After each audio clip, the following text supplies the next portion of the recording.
আসসালামু আলাইকুম, আমি নুসরাত জাহান লিয়া। কেমন আছেন আপনারা? আলহামদুলিল্লাহ আমরা ভালো আছি। চলে এসেছি প্রতিদিনের ব্লগ নিয়ে। আজকে চলে আসছি ব্রেড আর আলু দিয়ে মজার এক বিকেলের নাস্তা। আসুন দেখাই, শেয়ার করি। মধ্যে প্যান বসিয়েছি, প্যানের মধ্যে দিয়ে দিয়েছি অল্প করে তেল, দিয়ে দিচ্ছি পেঁয়াজ।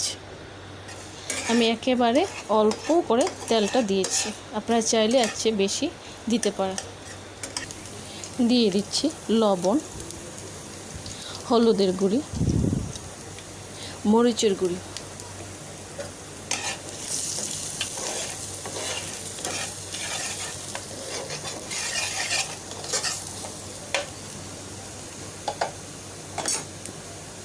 দিয়ে দিচ্ছি সিদ্ধ করে নেওয়া আলু।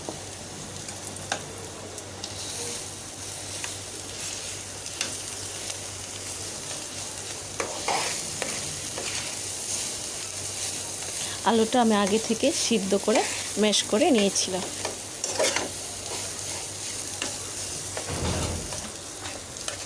সম্পূর্ণ আলুটা হয়ে গেছে, এখন আমি এটা নামিয়ে ঠান্ডা করে নেব। এখানে আমি নিয়েছি ব্রেড নিয়েছি আমি এখানে 5 পিস। এখন 1 পিস ব্রেডের মধ্যে আমি আলুর পুরটা একেবারে ভালো মতো বিছিয়ে দেব।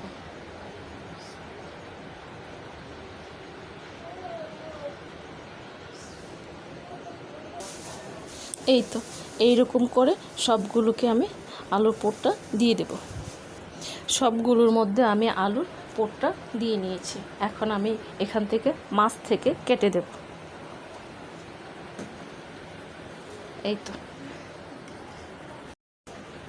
এই তো সবগুলোকে আমি এইরকম করে অর্ধেক অর্ধেক করে কেটে নিয়েছি। এখানে আমি নিয়ে নিয়েছি কর্নফ্লাওয়ার। এখন আমি এটা পানি দিয়ে গুলে নেব।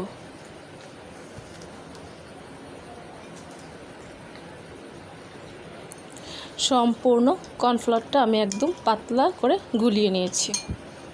এখন আমি এর মধ্যে 1 পিস ব্রেড দিয়ে দিলাম।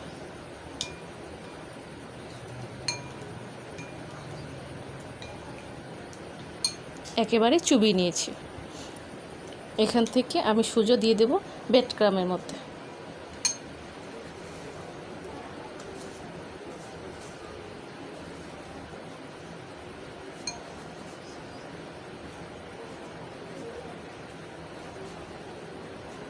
এই তো হয়ে গেছে।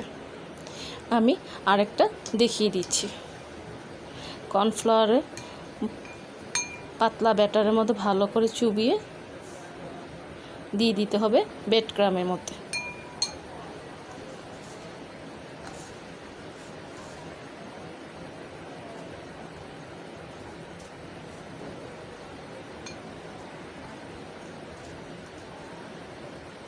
এই তো হয়ে গেছে। এইরকম করে সবগুলোকে করে নেব।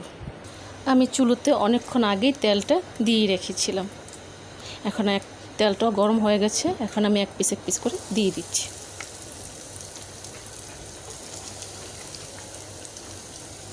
এটা কিন্তু আপনারা চাইলে ফ্রোজেন করে রেখে দিতে পারেন 1 সপ্তাহ মতো।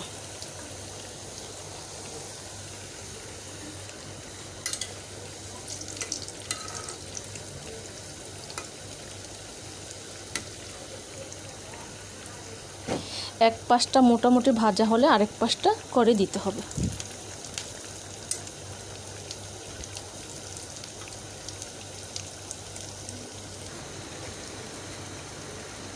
এই তো ভাজা হয়ে গেছে। এইরকম করে আমি সবগুলোকে ভেজে নেব। তৈরি হয়ে গেছে আলু আর ব্রেড দিয়ে মজার এক বিকেলের নাস্তা। বাসায় মেহমান আসলে এরকম একটা নাস্তা সামনে দিতে পারেন। ভালো লাগলে কমেন্টস করে জানাবেন, সাবস্ক্রাইব করে দেবেন, আমার পাশে থাকবেন আর আমাকে অনেক অনেক সাপোর্ট করবেন। আজ এই পর্যন্তই। সব ভালো থাকেন, সুস্থ থাকেন। আবার আসবো। আল্লাহ হাফেজ।